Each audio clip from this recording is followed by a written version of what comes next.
Nosferatu is probably the most iconic spell in Fire Emblem. Named after the 1922 horror film about the vampire Count Orlok, this tome, fittingly, absorbs life from whoever you cast it on.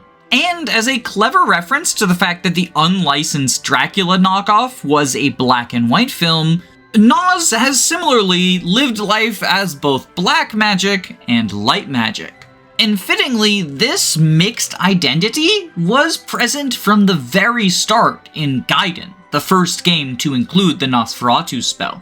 For anyone who hasn't played Gaiden or its remake Shadows of Valentia, that game has a unique magic system. Instead of using equipable tomes like most Fire Emblems do, each individual unit learns spells as they level up, and these spells are divided into black magic and white magic. White magic is healing or utility spells such as Physic or Again, whereas black magic is anything offensive. Fire, Thunder, Sagittae, and yes, Nosferatu. However, complicating the matter a little bit is the fact that Nosferatu is not learned by mages, which are the black magic offensive spell slingers. Instead, Nosferatu is the only black magic spell learned by clerics, the white magic-focused class. As such, Nosferatu, and to an extent Seraphim, the spell they learn on promotion, can feel a bit like honorary members of the white magic tree. Sure, they are labeled as black magic, but that kind of just feels like the mechanics of what the game labels all offensive spells, rather than specifically tying it to black magic as a concept, if that makes sense. It feels mechanically black, but not conceptually black. And honestly, I would argue that the main purpose of Nosferatu isn't even to be an offensive spell, but the secondary effect of absorbing HP.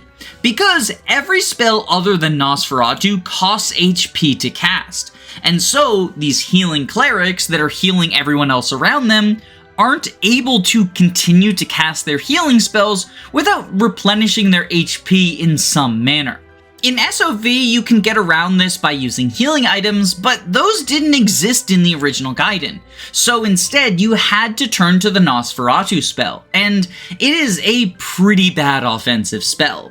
It's got a fixed 50% accuracy. It can't be boosted at all with any accuracy boosting skills or stats. It also has 0 innate might to add on to the user's attack stat, and is incapable of scoring critical hits against enemies, with the exception of gargoyles and mercenaries for some reason. In the remake SOV, it got slightly buffed. The fixed hit rate was changed from 50 to 60, and it's capable of landing crits against all enemies now. But the one trait that both Gaiden Nosferatu and SOV Nosferatu share in common is the glitch that allows them to bypass Duma's immortality. For those who haven't played the Valentia games, Duma is supposed to be killed by Alm-wielding the Falchion. This is sort of the staple of the evil dragon god. But for whatever reason, the spaghetti code behind Nosferatu allowed it to bypass Duma's immortality, so now you can have Silk or Jenny score the final kill. I think it was really cool of the devs behind the remake to include this glitch in their remake. It was definitely a conscious decision on their part. Nosferatu piercing Duma's code was not something they did accidentally, but it was a meme within the Fire Emblem community, and because SOV is clearly a labor of love, the designers decided to keep that meme intact. And that's just pretty awesome. Nosferatu made its return in Fire Emblem 3, and its respective remake Fire Emblem 12. In this game, Nosferatu has seen a major glow-up. It's now a 12 might tome, although it does have 10 weight, making it pretty difficult to double with. Now, the remake FE12 removed weight entirely, so to compensate for this, Nosferatu's might was cut from 12 to 8, but it is still an incredibly powerful tome if you have someone capable of using it. Unlike Gaiden, the traditional Arcanaic games don't specify what type each magic is. There's no schools of fire, light, dark, anima, it's all just magic. Still, Nosferatu's particle effects do indicate that it is intended to be light magic as opposed to dark magic, especially since it is wielded by the player as opposed to the enemy, and the enemy does have dark mages. Additionally, Nosferatu is restricted to female units who are traditionally seen as being on the side of light. The cleric and bishop class is mostly female-oriented. And in Fire Emblem 12, the only other female-only spell is Aura, which is another light-coded spell, so the indication seems to me that FE3 and FE12 intended for Nosferatu to fall along the same lines of being light magic. And this got codified in Fire Emblem 4 Genealogy of the Holy War, where the Nosferatu tome appears once again, although only in Generation 2. And since it is high-ranked light magic, the only character who can wield it is Julia. It's fairly heavy and inaccurate at 12 weight and 70 hit, but its 14 might and lifesteal effect more than make up for that in a game so focused on sweeping through hordes of enemies. And as a bonus, Nosferatu disables the Great Shield skill, which is present on a lot of enemy bosses, so that's nice. One interesting thing worth noting about Nosferatu in Fire Emblem 4 is it is mutually exclusive with the Aura Tome.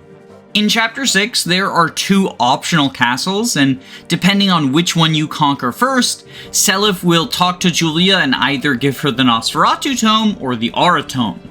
There's a lot of people who mistakenly believe that the tome you receive is tied to the choice between Johann and Johalvir, since they are also associated with the 2 castles that the books are associated with, but in reality it is completely divorced from them.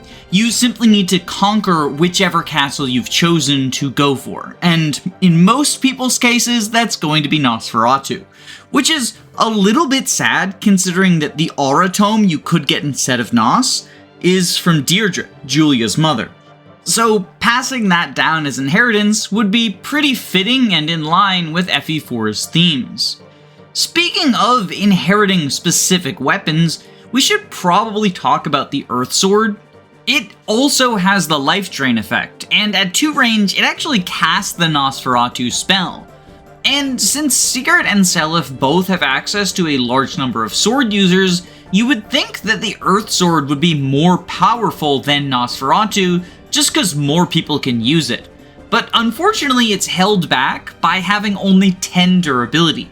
Even though you can repair weapons in Fire Emblem 4, the high cost per durability for the Earth Sword just makes it prohibitive for even the richest soldiers in your army, and even if you had infinite money, having to repair after 10 uses makes it so you can't really set up sweeps in the way you would want to with a life-draining tome. Fortunately, in the sequel, Thracia 776, the Earth Sword gets its time to shine, and that's purely because it gets upgraded from 10 uses to 60 uses. It is now locked to Nana as a personal weapon, in reference to the fact that her mother, Ragesis, was the one that acquired it in Gen 1 of Genealogy, and the Earth Sword itself is so strong that it elevates Nana to a competent combat role despite her mediocre stats otherwise. And this is in part because the Earth Sword comes significantly earlier than the Nosferatu tome. Nosferatu isn't a PRF weapon, but it often feels like it might as well be. It's B rank light, and you only have one unit that naturally has that rank, that being the Lady Linoan. A few other characters like Homer and Sarah start out with D rank light and go up to C when they promote. However, you only get one light tome before chapter 22. And since each round of combat only gives you one weapon experience, you need to have the same unit use that light tome for 50 rounds of combat just to go from C rank to B rank. It can be done if you kill people without doubling or use Hamern on the generic light tome, but it's really not worth it. That being said, on Linoan, the Nosferatu tome is quite strong, just like the Earth Sword on Nana. Even as a frail mage, she can sweep through hordes of enemies because as long as she doesn't get one-rounded, she's going to recover the HP up to full anyway. assuming you're able to fix her accuracy. That's not the easiest task in Thracia, but you've got the Kingmaker, you can make it work. As we reach the end of the Kaga Era, I want to look back on the 4 iterations of Nosferatu we have so far, because all of them are light magic. It seems that Kaga's vision for this spell was tying it to light, because light magic is inherently associated with healing in Fire Emblem, so since this is a spell with a healing effect tied to it, it was only natural for it to be in that school of magic. It is potentially worth noting that early fan translations of these games referred to the spell as Resire instead of Nosferatu, which initially made me wonder if it in the original Japanese had a different name as compared to the dark tome we would see in the GBA entries, but from everything I could find online, that doesn't seem to be the case. According to both the .org wiki and Serenus Forest, every iteration of this spell has had the same Japanese name. And since that name was officially localized to Nosferatu starting in the Blazing Blade, that's how I'm going to refer to the spell in all of its iterations. But speaking of Fire Emblem the Blazing Blade, let's talk about Nosferatu on the Game Boy Advance. After Fire Emblem 5, series creator Shozu Kaga left Intelligent Systems to found his own gaming company. Simultaneously, the franchise entered an era that was a lot less experimental than it had previously been.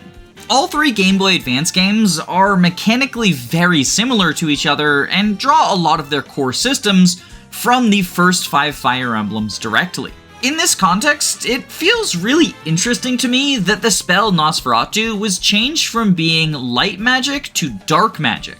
Don't get me wrong, I think the lifesteal effect really fits the dark theming. In fact, if I had to choose between light and dark, I would say that Nosferatu is much more of a dark spell than a light one. It's just interesting to me that they chose to make this change while leaving the majority of other weapons entirely unmodified. If I had to guess, I would say that the main reason for it is to fit into the newly introduced magic triangle of light versus anima versus dark. Previously, the triangle was around fire, wind, and thunder, with dark and light being outside of it, and as such, neither school of magic had that many spells associated with them. This is especially true for dark, which in the past only had 2 different tomes: its basic attack and its long-range siege magic. Because dark mages and dark magic took a more prevalent role in GBA, expanding the options they have so as to not make them feel underbaked feels appropriate. Meanwhile, light magic took a step back in Fire Emblem 6, as there are no native light magic users. Instead, your dismounted staff bots gain light magic upon promotion. Since none of these bishops were focused on combat, the devs probably thought it was appropriate to cut down on their spell list in order to flesh out your shamans. Whatever the reason for it though, starting in Binding Blade, Nosferatu was a dark spell, meaning that it can be wielded by Rei, Sophia, or Nime. Although of these 3, Rei is the only one who's even remotely combat capable. So if you want someone in a Nos tank role, he's probably your go-to guy. The tome itself is infinitely buyable in the Chapter 14 shop, so if you want to go all in on Shaman Stonks, you have a pretty easy opportunity to do so. Just grab an arbitrarily large number of Life Drain books and set your boy on the front lines in order to let him get to work. On the surface, 70 hits seems pretty shaky, but by Binding Blade standards, this is not all that bad. For context, it's just as accurate as an Iron Lance, and even has 5 more inherent hit than the Iron Axe. And for Dark Mages in particular, it's tied with Flux as the most accurate option available. Not only that, but because the tome has a paltry weight of 6, you can often find yourself doubling with it and getting even more lifesteal from every enemy. Rei himself only loses 2 speed when equipped with Nosferatu, and after promotion, he's only weighed down by 1. That being said, I don't want to overstate the strength of this strategy. While Rei is the bulkiest of the 3 shamans, he is by no means super tanky. If you want him to Nos tank effectively, you're probably going to have to invest some number of Seraph Robes and Draco Shields into him. Not only that, but if you're going to use him long term, then Rei needs a Guiding Ring, and that's a very competitive promotion item. Ellen, Sol, and Clarine all gain a full staff level upon promotion, and staff rank grows pretty slowly in FE6, so this is a huge draw. Not only that, but guiding rings are sought after by your anima users Lou and Lilina. And while both of these units have their share of problems, anima is still the best weapon type in FE6, and as such, it is well worth investing in either of the mages for a long-term powerful sage. Nos tanking is still very powerful if you can pull it off, but it's not quite the meta-defining threat that it'll become in later entries. Still, I think the devs recognize Nosferatu's untapped potential because in both Fire Emblem 7 and Fire Emblem 8, it was nerfed pretty severely. Its weight was raised from 6 to 14, making it much more difficult to double with the lifesteal effect. And all other attributes of the spell were left unaltered, including its hit rate, whereas most other weapons had a little bit of accuracy added to them in the transition from Binding Blade to Blazing Sword. But I think the biggest hit to Nosferatu's viability is the fact that in both FE7 and FE8, you only get one copy of the spell, with 20 durability total. This means that unless you're willing to spend a precious Hamurnus repairing your books, you can really only use Nosferatu on one or two groups of enemies before it shatters. Arguably, in Fire Emblem 8, sword users are better at the Nos tank role than the Dark Mages, both because your two potential Dark Mages, Ewan and Noel, don't have particularly impressive combat stats, and because there's an exploit where you can rig infinite drops of Ruin Swords in the Tower of Volney in order to relive the glory days of buyable Nos. Before moving on to Tellius, I want to take a brief moment to talk about the film Nosferatu, which I mentioned in this episode's introduction.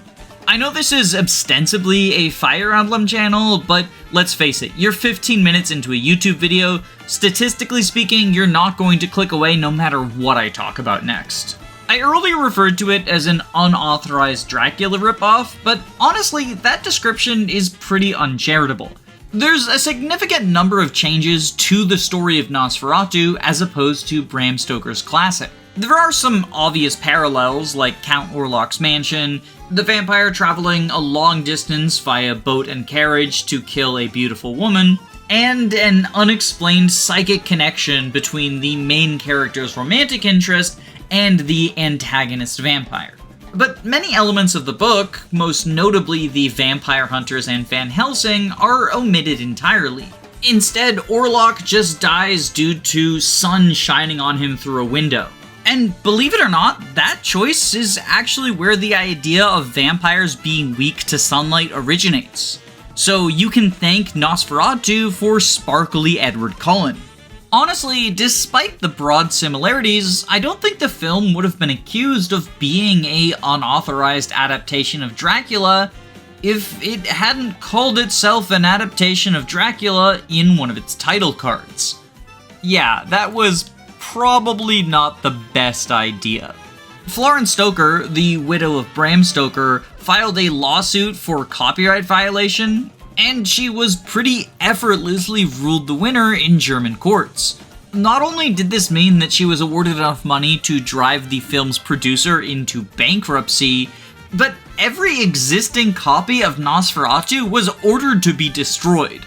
Like, they burned all of the film rails. Or at least they attempted to. There was one reel that got smuggled out of Germany and into the United States by an unknown person. And because in the US, Dracula had slipped into public domain due to a copyright screw-up on Stoker's part, US courts would not abide by the German ruling, and therefore the film was not destroyed. And slowly additional copies of Nosferatu were made from that one surviving print.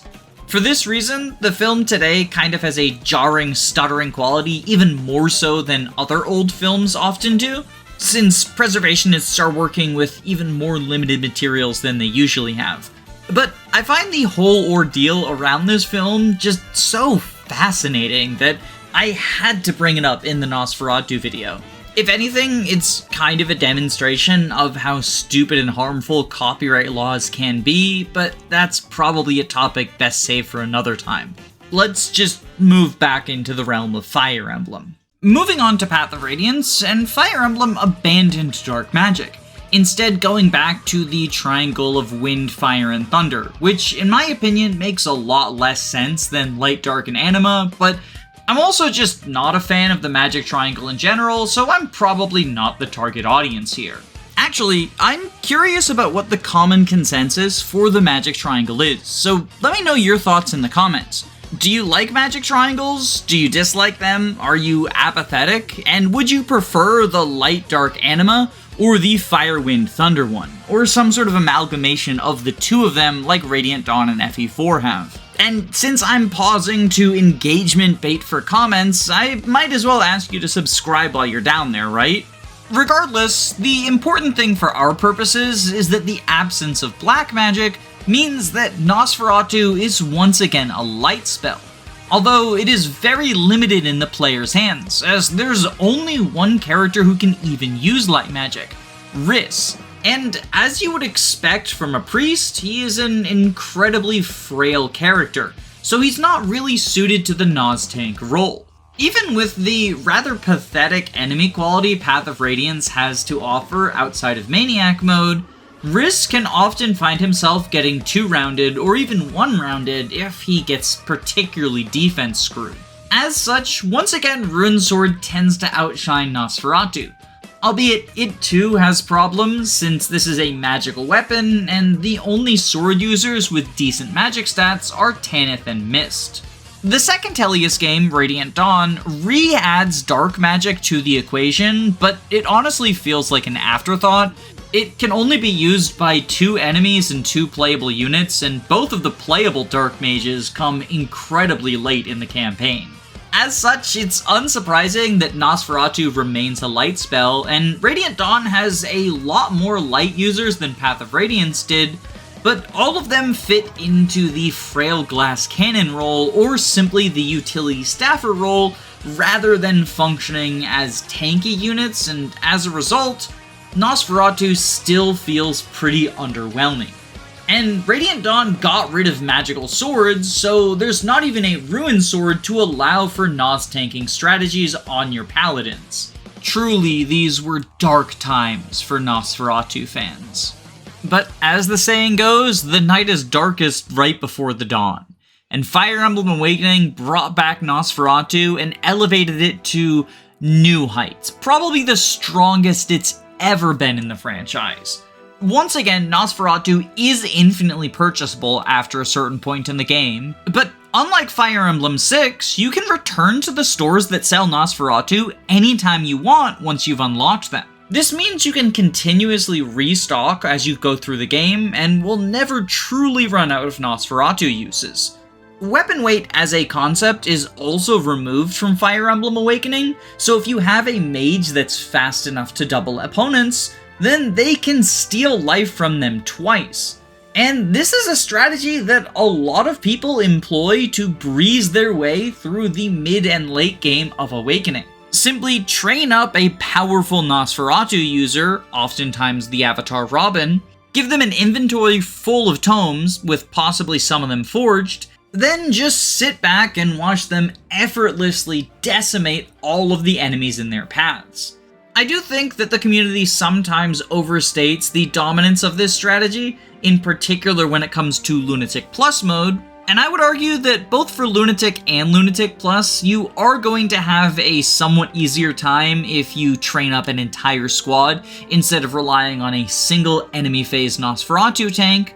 But at the same time, with enough patience and luck, it's definitely possible to do the Robin solo that everyone talks about. Especially if you combine elements like Vantage, Soul, and the Breaker skills as further reliability buffers. And even if you're playing through Awakening like a more traditional Fire Emblem game and training up a full squad with specialized roles, Nosferatu is a very powerful tool you can utilize on an enemy phase sweeper in order to deal with large swaths of enemies while minimizing the potential risk of death.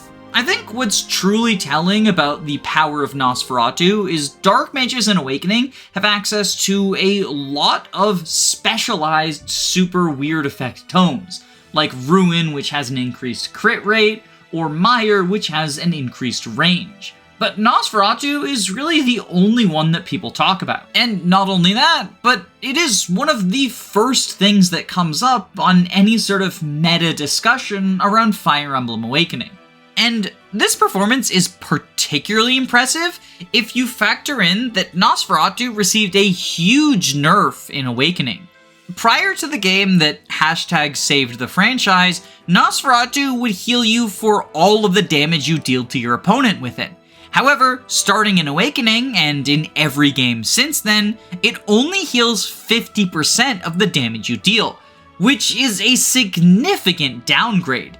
Now if you deal 20 damage, you only heal by 10, and typically this means that Nos tanks cannot infinitely heal themselves without dodging some number of attacks or having a good amount of physical bulk over their enemy. My guess is that the reason for this is they figured the infinite purchasing and forging of Nosferatu had the potential to be broken and wanted to preemptively install some safety rails, but much like the court-mandated burning of film reels, this was simply not enough to keep Count Orlok at bay, and Nosferatu was victorious. The dev team clearly took note of just how popular and powerful Nosferatu strategies were in Awakening though, because in Fire Emblem Fates, the tome was nerfed pretty significantly. It is now incapable of scoring critical hits, proccing offensive skills, or, most importantly, doubling. No matter what your speed is, you will never be able to strike twice with Nosferatu. And it still only recovers half HP damaged, so the amount of tanking you can do with Nosferatu was pretty severely reduced. But they didn't reduce it by enough. At the beginning of Fates' life, people kind of disregarded Nosferatu's value as a tool, but over time, it slowly became apparent that the book was still incredibly strong. Most notably on the Conquest route, arguably the hardest of the Fates trilogy, you could trivialize a large amount of the early game by purchasing a Nosferatu tome and giving it to Odin alongside a backpack of your choice. Not only that, but because of his innate access to the Vantage skill, Odin is able to translate Nos tanking into the late game in a way that a lot of other units fail to. Nosferatu does get weaker as enemies get stronger towards the mid and late portions of Conquest, but it is still something that he and his daughter can utilize to their advantage on the Conquest route. On the other routes, however, Nosferatu isn't as much of a factor. It's not actually available on the Birthright route, as you don't get any native Dark Mages, and you can't purchase it since it's sold in the Norian Armory. And while Nos is available in Revelation, all of your Dark Mages come pretty late unless you choose to give the talent to Corrin, and the stat scaling of Rev enemies gets pretty extreme on the higher difficulties, so Nos tanking kind of fails to keep up as a viable strategy.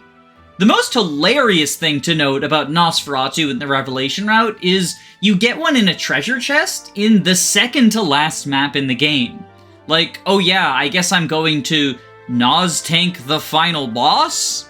I don't know what they were thinking, but Rev is full of bizarre decisions. Leaving the 3DS behind and moving into the Switch era of Fire Emblem, in Three Houses, every single character in the game can learn Nosferatu if they reach D+ level Faith. As you might expect from that weapon level requirement, this means Nosferatu is once again considered white magic. And it is a pretty bad spell, all things considered. I think Intelligent Systems finally nerfed Nosferatu such that it is not viable for use in combat really at all. It's only got one might, so the amount of HP you recover is going to be at its lowest yet. And the spell itself has a weight value of 8. In Three Houses, weapon weight is only offset by 5 points of strength. And as such, in order to cast Nosferatu without being slowed down, you need a strength stat of 40. Magical units are not going to reach a strength stat of 40. Heck, most of your physical units aren't going to reach a strength stat of 40. This means that for the most part, you're just gonna be losing a ton of speed if you ever have Nosferatu equipped. Which is bad because even on hard mode, mages usually get weighed down to the point that enemies double them, and if you're using Nosferatu for tanking, you definitely don't want to get doubled. Most of the other times that Nosferatu has weighed people down, the main downside of that is that it slows you down too much to double and therefore limits the amount of HP you can recover. In Three Houses, it's bad enough that you get doubled, and as a result, not only are you not recovering that much HP, but you're taking a ton more damage than you would in other games as a Nos tank. Even if you somehow manage to get the statistical outlier of a unit who can take on entire hordes with Nosferatu, you still only get 12 charges per map, so you can't exactly enemy phase your way through hordes of foes. Best case scenario, you tank 12 hits, or 24 if you're in the Bishop class, and then that's it. That's all you do for that map. But Nosferatu being bad isn't a huge deal in the long run, because Faith has a focus on utility spells. If you want to turn your mage into a combat unit, you should be pursuing the Reason track instead. That's where all the good offensive spells lie. I mean, at least as good as offensive spells get in Three Houses. Mages aren't typically particularly good at combat on the higher difficulties.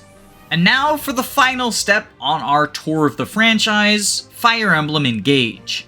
Since Engage is a celebration of everything in the franchise, it makes sense that they would include Nosferatu on that list.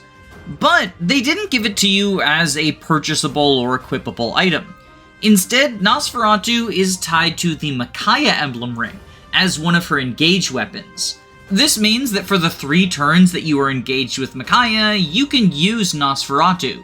And in theory, it would be somewhat viable for you to Nos tank during those 3 turns. The Nosferatu tome itself doesn't have terrible stats, and lifesteal could definitely elevate some of the powerful combat mages like Ivy and Pantreo.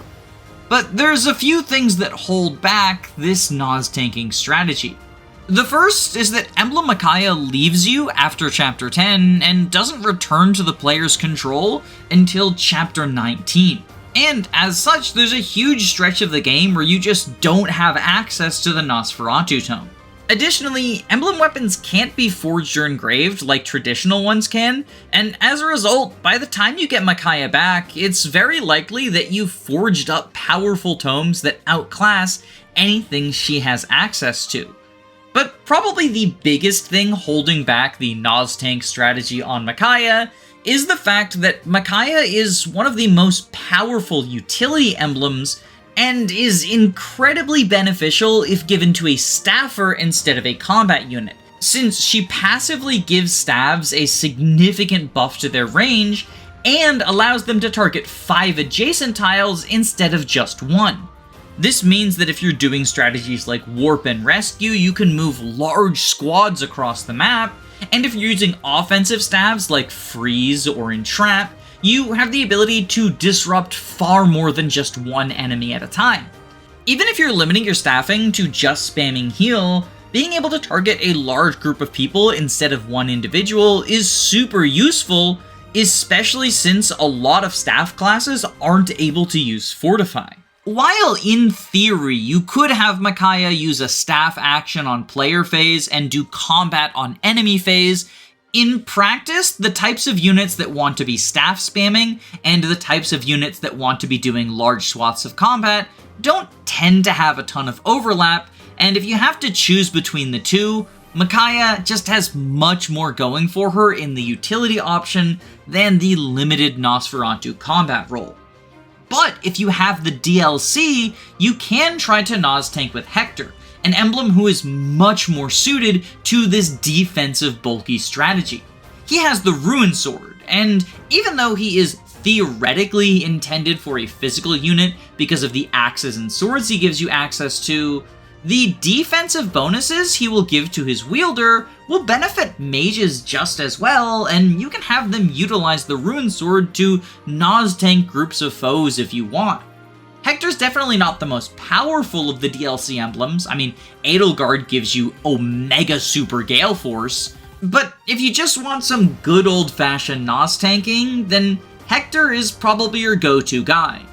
I mean, it's either that or the super broken Veil Soren combo, but that's only online for like 4 chapters anyway. In looking back over the franchise's various instances of Nosferatu, it's interesting to me how all or nothing it is as a strategy. I feel like each individual instance of Nos is either incredibly busted or incredibly worthless, with very little middle ground outside of arguably Fire Emblem 6. It might just be a problem inherent to the idea of a lifesteal tome. In a game with a combat system as simplistic as Fire Emblem's, being able to guaranteed recover a chunk of your health at all times is likely to trivialize large portions of the campaign unless you give it a significant number of downsides. But if you give it too many downsides, then it kind of just ends up being more trouble than it's worth. I think that in theory, the 3-turn limit in Engage could have been a really nice safety valve to allow for powerful Nos tanking strategies without simply decimating entire battlefields effortlessly. But putting it on Micaiah just represented too huge of an opportunity cost. I almost wish that Nosferatu were on Celica instead, and maybe Micaiah gets Celica's recover staff. I know Nosferatu isn't on Celica's spell list, so it would be a little bit of a flavor fail, but from a mechanical perspective, I think that it would be much more fitting to the offensively focused Magic Emblem as opposed to the utility one. But that's just me Monday morning quarterbacking. What are your thoughts on Nosferatu and its implementation in the franchise? And what do you think is likely to happen with it in the upcoming Fortune's Weave game? Do you prefer it as a light tome or a dark one? Have you seen the 1922 classic in all its glory? Because if you're looking for a spooky movie to watch this Halloween, I highly recommend it.